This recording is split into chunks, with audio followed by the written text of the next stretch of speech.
Seguimos en nuestra grabación del libro capítulo 11, hablemos de la educación. Grábese estas palabras en el corazón y en la mente y átelas en sus manos como un signo, y llévelas en la fuente como una muñeca. Enséñelas a sus hijos y repítaselas cuando están en su casa. Y cuando anden por el camino, cuando se acuesten y cuando se levanten, escríbanla en los postes de su casa y en los portones de sus ciudades. Así, mientras existan los cielos sobre la tierra, ustedes y sus descendientes prolongarán su vida sobre la tierra que el Señor juró a los antepasados de ustedes que les daría. Deuteronomio capítulo 11, del 18 al 21. Ama al Señor tu Dios con todo tu corazón, con todo tu ser, con todas tus fuerzas y con toda tu mente. Lucas 10:27. Y hablamos de la educación, también la comunicación y las artes. Es difícil de aislar y estudiar sin relación con otros temas bíblicos. Todo lo que toca la escritura tiene que ver con el aprendizaje. La Biblia es un libro inspirado por Dios para educarnos y enseñarnos sus caminos. De modo que una vez que en este capítulo no contamos con un pasaje bíblico que sirva, por ejemplo, pero echaremos una ojeada general al tema. Resulta claro que Dios es una adadil del conocimiento. Él puede ser conocido, quiere ser conocido y desea que nosotros le conozcamos en todo lo que ha hecho. Podríamos afirmar que las mentes inquisitivas son mentes piadosas y que una de las primeras características del discipulado se expresa en preguntas de deseo de aprender y de conocer. Podemos conocer. La epistemología es un término grandilocuente que significa ciencia del conocimiento. Todas las filosofías y todas las religiones se preguntan, ¿es posible conocer? Si es así, ¿cómo? La palabra de Dios afirma, si es posible conocer. Y conoceremos mediante un proceso combinado de descubrimiento y revelación. La base de la ciencia moderna de que el mundo material es real, mensurable e investigable. Es un concepto bíblico. El mundo islámico puede copiar la tecnología, pero tiene muchas dificultades para crearla y producirla, porque el aislamiento cree que no hay leyes fijas por las que Dios gobierna el mundo material. Solo existe la voluntad de Alá. El hinduismo y el budismo enseñan básicamente que el mundo material en que vivimos no es real y no es importante. Muchas doctrinas cristianas se acercan hoy peligrosamente a esta idea dualista, pero la Biblia enseña que la verdad es investigable y conocible y que cuando se aplica produce constantemente las mismas consecuencias. Dios conoce toda la verdad y toda la verdad en cualquier esfera de la vida revela a Dios. El misterio en la escritura es un resultado de la diferencia entre lo que Dios conoce y lo que nosotros conocemos, no lo que es conocible. En su palabra, Dios origina y anima la verdad, el conocimiento y la educación. La educación revela el atributo de la sabiduría. Para la mente hebrea disciplinada por las enseñanzas de Moisés, la noción del conocimiento incluía la aplicación. Esto queda lejos de la mayoría de las cosmovisiones actuales. Muchos sistemas educativos se basan en el concepto de que es posible conocer reteniendo información acerca de un tema, sin necesidad de aplicarlo, por lo cual el mundo laboral reconoce que los graduados universitarios no saben nada cuando llegan por primera vez al trabajo. Tienen que aprender a hacer las cosas en el puesto de trabajo. Esto preocupa grandemente a los profesionales de la educación en todo el mundo y ha llegado a ser tema de debate y estudio. Esta misma idea que los datos son conocimiento ha movido a una generación de cristianos que asegura conocer a Dios, aunque todavía no saben obedecerle. Muchos piensan que pueden conocer al autor de la escritura sin aplicar ninguno de sus principios, que se puede ser salvo sin demostrar ningún fruto de conversión en su vida cotidiana, o como algunos dicen, creyendo como Dios y actuando como el diablo. Ninguna de estas son asunciones bíblicas.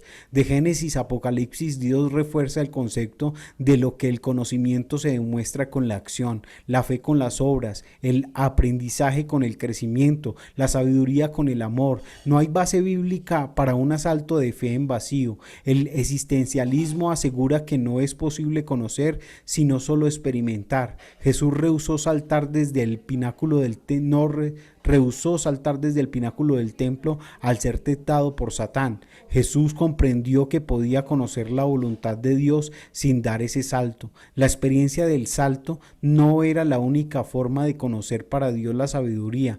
No es solo escoger el bien, sino entender por qué una elección es correcta. El propósito de Dios no es en última instancia la obediencia, sino el acuerdo. Como padres comprendemos que para empezar tenemos que decir que no a un niño que está a punto de poner su mamita sobre una estufa. Procuramos que comprenda que está calienta y que se va a quemar, pero cuando ese pequeño nos conformamos tan solo que no la toque. A medida que crece, intentamos de que se dé cuenta de que queremos decir por caliente, y tratando de evitar un daño permanente intentamos ponernos de acuerdo en que la carne quemada es algo malo y doloroso.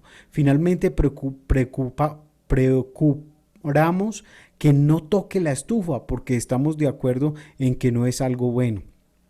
Si estamos de acuerdo con Dios, cada vez necesitaremos preguntar menos cosas porque conocemos la opinión de Dios al respecto. Esto no quiere decir que ya tenemos que inquirir qué Dios significa, que ya no haremos la misma pregunta porque habremos conocido y estaremos de acuerdo con sus respuestas y con su razonamiento. Aprenderemos a preguntarnos a Dios cosas nuevas para nosotros, porque aún no tenemos la mentalidad de Dios para verlas. El Antiguo y el Nuevo Testamento están llenos de advertencias para añadir a la experiencia del conocimiento personal de la divinidad y recabar información acerca de Dios revelado en la creación. La historia y la palabra escrita, Pablo nos exhorta a renovar la mente y a llevar todo pensamiento cautivo para someterlo a Cristo. En 1 Corintios capítulo 14, versículo 15, se anima a la iglesia a orar con la mente y el entendimiento, así como en lenguas. En Hechos, el pueblo de Dios estaba reunido en un solo sentir y pensar. Pablo advierte con una mentalidad pecaminosa, como lo dice en Romanos 8:6, y exhorta a los romanos a tener una mente controlada por el Espíritu. Todo el libro de Proverbios celebra las bendiciones de la sabiduría aplicada a la realidad animada y perseguirla de por vida. Una vez en los libros de Moisés se exhorta a los israelitas a estudiar y aprender los caminos de Dios revelados en la Torá y a ponerlos en práctica. Jesús ya había aprendido esos principios a la edad de los 12 años y asombró a los sacerdotes con su sabiduría. La diferencia entre Jesús y los fariseos es que todos citaban la ley, pero él la aplicaba, la entendía, podía aplicarla a la vida diaria. Jesús exhortaba a sus discípulos a pedir, buscar, llamar, a inquirir y aprender de él y su Padre. Todos los profetas exhortaron a Israel a convertirse a los principios divinos y establecidos por medio de Moisés para volver a ver la bendición de Dios. Arrepentimiento significa cambio de mentalidad. La palabra arrepentimiento en el Nuevo Testamento suele significar cambio de dirección. La traducción correcta de la palabra griega original sería cambio de mentalidad, es decir, la clave para cambiar la conducta es un cambio de pensamiento, no al revés.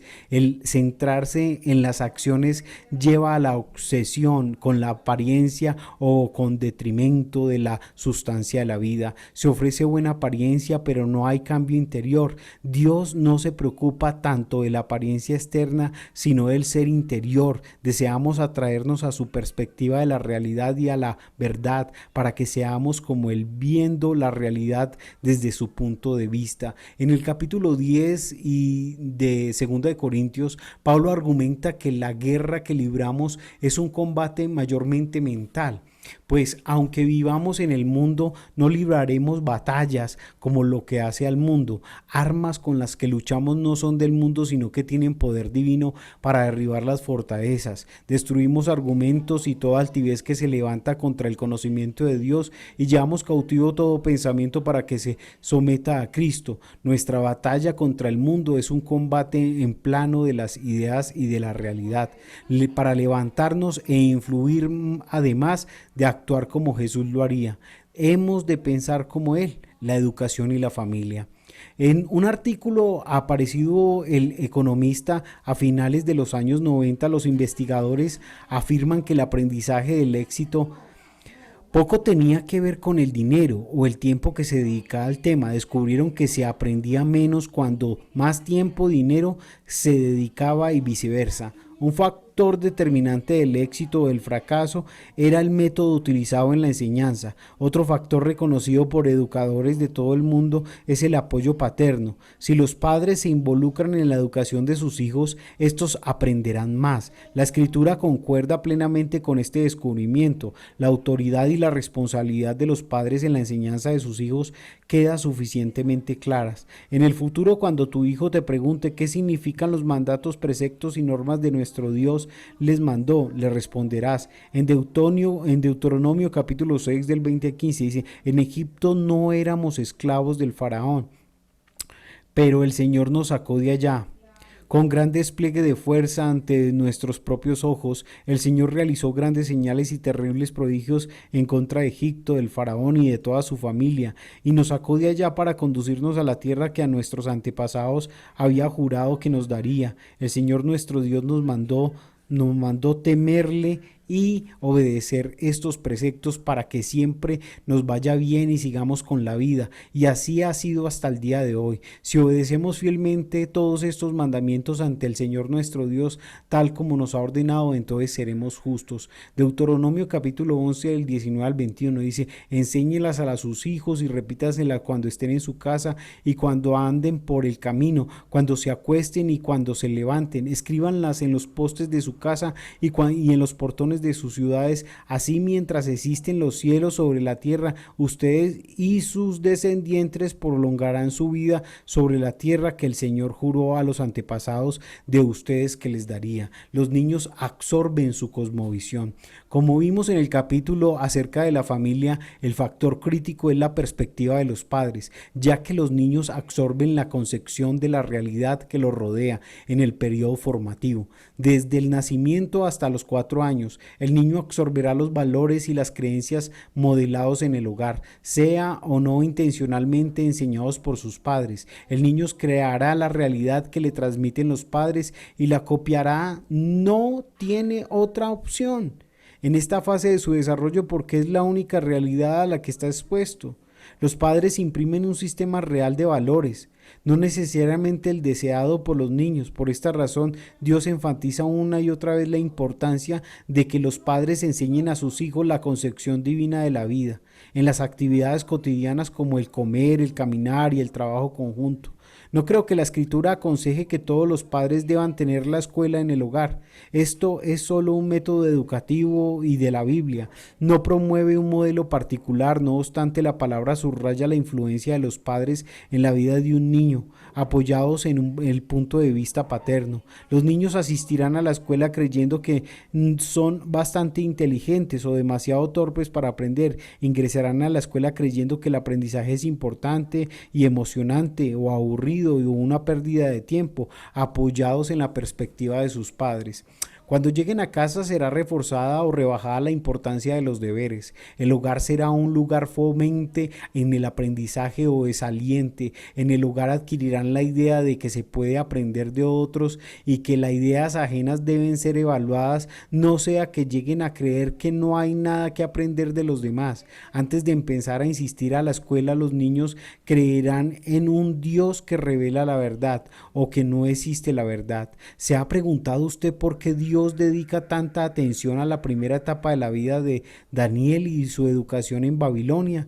Daniel y sus 3 amigos eran extranjeros cautivos en Babilonia y fueron tomados de sus familias en la adolescencia y llevados al palacio para servir al rey. Asistieron a la Universidad de Babilonia y allí estudiaron brujería, adivinación y otras disciplinas sólidas y fueron los primeros de la clase. Estuvieron rodeados de una cultura pagana idolátrica y con todo ninguno de ellos absorbió nada de la misma.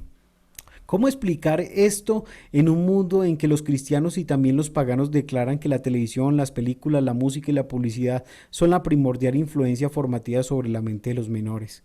¿Cómo resistieron Daniel y sus compañeros en el ambiente de Babilonia? La respuesta es sencilla y profundamente remarcada en las Escrituras. Llevaron sus valores con ellos y siguieron contrastando los valores que les rodeaban en la cautividad con lo que se les había enseñado. Y más importante aún, el modelo en sus hogares. La Escritura indica que si los niños son víctimas del mundo que les rodea, solo puede haber una explicación: no se les ha facilitado herramientas en casa para evaluar los mensajes que reciben del mundo, ni la confianza de que ellos, con ayuda de Dios, pueden conocer y discernir la verdad. La educación y el gobierno. Por varias décadas los cristianos de mi país han protestado por el daño infligido a nuestro sistema educativo a causa de la remoción de la oración en las escuelas públicas. Yo no voy a defender ausencia de oración, pero sí poner en tela de juicio el razonamiento que encierra esta argumentación. En primer lugar, desde la perspectiva de Dios, no se puede ilegalizar la oración, solo las reuniones de oración y el orar en voz audible. Dios no ha dado autoridad a los gobiernos para que se enseñoreen de nuestras mentes y corazones, y podemos pensar y creer que lo que queramos. La institución de gobierno no solo puede pretender controlar nuestros actos externos. Hemos echado la culpa durante décadas del declive de nuestras escuelas, de la educación de los Estados Unidos, a una ley que prohibió la oración, cuando en realidad la ley no la puede prohibir a menos que lo consintamos. La ley es injusta, pero ¿es acaso catastrófica? Por otra parte, aconteció otra cosa en los Estados Unidos que tuvo tal vez repercusiones más graves. La autoridad inherente a la educación comenzó a desplazarse paulatinamente de las organizaciones de padres y maestros a una Asociación Nacional para la Educación. Este traspaso de autoridad de la familia del Estado fue mucho más estratégico y peligroso que la ilegalización de las reuniones de oración. Dios no ha concedido autoridad a los gobiernos sobre nuestros hijos. Él concedió autoridad a los padres. Los gobiernos se han constituido para tratar con las masas. Esa es su función por diseño. La educación es por naturaleza un proceso individual. Si se pide al gobierno que trate de resolver cuestiones sociales como la pobreza y las drogas, producirá planes más caros y más ineficaces. El gobierno diseñará un plan que trate a todos de la forma igualitaria, de manera muy similar a un sistema carcelario. Pero los problemas sociales, las drogas, la educación son problemas individuales que solo se pueden resolver eficazmente tratando con el individuo. Los padres pueden delegar su autoridad en el sistema público, pero si abdican su apoyo o si funcionan es ignorada o incluso negada por tal institución. Esas escuelas tendrán muy poca autoridad legítima sobre los niños. Lo mismo es cierto cuando los padres delegan la responsabilidad para educar a sus hijos en una escuela o colegio cristiano. Dios nos ha concedido a la iglesia la responsabilidad de instruir a los niños. Ha dado esa responsabilidad a los padres. La educación y las leyes de la naturaleza humana. Por lo que respecta a la educación y la comunicación, es importante considerar de la manera en que Dios ha diseñado el funcionamiento de la naturaleza humana. La cultura actual de los medios de comunicación acentúa el poder de la persuasión hasta tal punto que nos sentimos como grabadoras, captamos todos los mensajes, nos conformamos a ellos. Cuando nos alcanza una crisis, echamos la culpa a la influencia de los medios de comunicación, los colegios, el posmodernismo o la mentalidad de la juventud actual. Hablamos de educación secular como si fuera un poder en sí misma. Esta no es la concepción del hombre que transmite la Escritura. Según la Biblia, la raza humana ha decidido gran autoridad, la autoridad de aceptar o rechazar las influencias que le rodean. Nada es la palabra de Dios. Indica que sea fácil para conseguir que nuestros semejantes hagan lo que queremos. Nada más lejos de la verdad. La Escritura hace hincapié en la capacidad del hombre para discernir y aceptar o rechazar influencias que aún a su alrededor.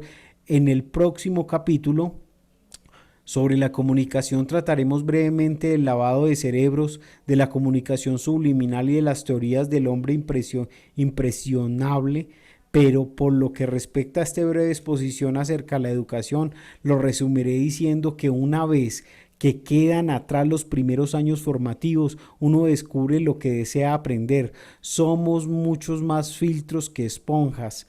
Esto es tan profundamente cierto que los comunistas de la antigua Unión Soviética martillearon con adoctrinamiento a los escolares durante 7 décadas y a pesar de todo solo el 20% creyeron en el comunismo. A varias generaciones de los niños negros sudafricanos se les enseñó que no debería desempeñar el papel alguno en la política del país, pero a pesar de todo casi ninguno lo creyó. Los niños maori y los europeos de Nueva Zelanda asisten a las mismas escuelas, pero adquieren cosmovisiones muy diferentes. Por todo el mundo he conversado con educadores que admiten que las dos claves de aprendizaje son actitud y la implicación de los padres y la motivación del niño. La perspectiva bíblica es que todo niño tiene talento, todo niño puede aprender, todo niño tiene valor y todo niño tiene derecho a desarrollar su pleno potencial, pero también enfatiza que hemos sido creados por Dios para ser libres y oír, aprender o no. La mayoría influencia sobre esas elecciones son los primeros años formativos en el ambiente del hogar. Porque subrayo esto, porque hemos de reconocer lo que un sistema educativo puede y lo que no puede hacer. Tenemos que darnos cuenta de esa realidad y de la importancia de la paternidad. Hay que dar a las escuelas el lugar que les corresponde en el plan de Dios, pero no esperar que hagan milagros o trabajen aisladas. Y nuestra fe en el futuro ha de estar basada en algo más que la educación. Ayuda a profundizar en este estudio, querido amiga. ¿Te consideras al estudiar y colorear la esfera de la educación en la escritura? Enseñanza, aprendizaje, memoria, mente, pensamiento, razón, crianza, sabiduría y familia. La esfera de la educación revela el gran maestro, el rabí, principal atributo de Dios revelado en la educación, la sabiduría. Dios gobierna esta esfera a través de las leyes de la naturaleza humana. Color usado puedes utilizar el marrón. Y la declaración de propósito vocacional operativa es facilitar el desarrollo de los dones de Dios que has concedido a los niños para servir a sus semejantes y a la sociedad, creyendo que Dios ha dado talentos a todos los niños y que estos tienen derecho a desarrollarlos para alcanzar su máximo potencial. Grandes temas.